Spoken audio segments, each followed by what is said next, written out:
जय माता रानी दोस्तों, आप सभी का बहुत बहुत स्वागत है आपके अपने चैनल राधा कृष्ण ऑफिशियल में।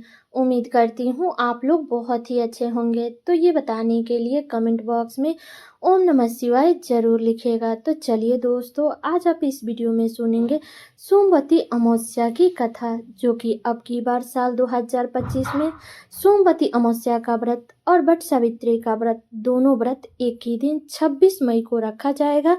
दिन है सोमवार। तो इस व्रत में भगवान शिव की पूजा विधि विधान से की जाती है। इस व्रत को हर सुहागिन महिला अपने अखंड सुहाग के लिए, अपने पति के लंबे आयु के लिए इस व्रत को रखती है।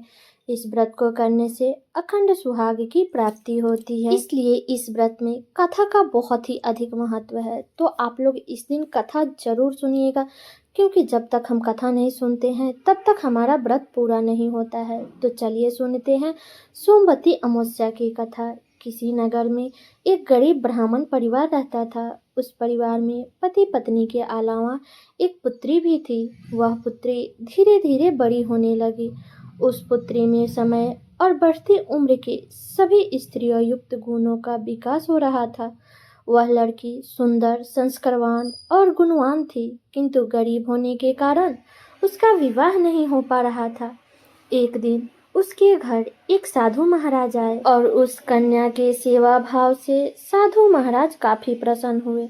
कन्या को लंबी आयु का आशीर्वाद देते हुए साधु ने कहा कि इस कन्या के हथेली में विवाह का योग्य रेखा नहीं है। तब ब्राह्मण परिवार ने साधु से इसका उपाय पूछा कि कन्या ऐसा क्या करे कि उसके हाथ में विवाह का योग्य बन जाए। तब साधु ने कुछ देर विचार करने के बाद अपनी अंतर्दृष्टि से ध्यान करके बताया कि यहाँ से कुछ दूरी पर एक गांव में सोना नाम की धोबन जाति की एक महिला है, जो अपने बेटे और बहू के साथ रहती है, जो बहुत ही आचार विचार और संस्कार संपन्न तथा पतिव्रता है।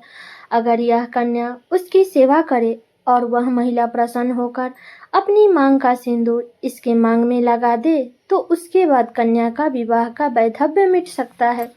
साधु ने ब्राह्मण परिवार को यह भी बताया कि वह महिला कहीं आती जाती नहीं है। तब यह बात सुनकर ब्राह्मणी ने अपने बेटी से धोबन की सेवा करने की बात कही। तब कन्या ने अगले दिन सुबह उठी और उठ करके सोना धोबन के घर जाकर साफ सफाई करके उनके घर के सारे कार्य करके अपने घर वापस आ जाती थी। ऐसे कितने दिन बीत गए। तब एक दिन सोना धोबन अपनी बहू से पूछती है कि तुम तो सुबह में ही उठकर सारा काम कर लेती हो और पता भी नहीं चलता है। तब बहू बोली, माँ जी, मैं काम नहीं करती हूँ। मुझे लगा कि आप सुबह उठकर सारे काम खुद करती हैं और मैं तो देर से उठती हूँ। तब एक दिन सास बहू निगरानी करने लगी कि आखिर घर का काम कौन करता है और सुबह होते ही सारा काम करके चला जाता है। तब कितने दिन के बाद धोबन ने देखा कि एक कन्या अंधेरे में घर में आती है और सारे काम करने के बाद चली जाती है। जब एक दिन कन्या काम करने के बाद जाने लगी, तो सोना धोबन ने उसके हाथ पकड़ लिए और पूछने लगे कि आप कौन हो और आप इस तरह से छुपकर मेरे घर की काम क्यों करती हो। तब कन्या ने साधु द्वारा कही गई सारी बातें सोना धोबन को बताई। तब सोना धोबन ने उसकी सारी बातें सुनी और सोना धोबन बड़ी ही पतिव्रता थी। ये सब जानकर सोना धोबन अपनी मांग की सिंदूर देने के लिए तैयार हो गई। सोना धोबन का पति थोड़ा अस्वस्थ थे। तब सोना धोबन ने अपनी बहू से कहा कि जब तक मैं घर पर ना आ जाऊं तब तक तुम घर पर ही रहना, कहीं मत जाना।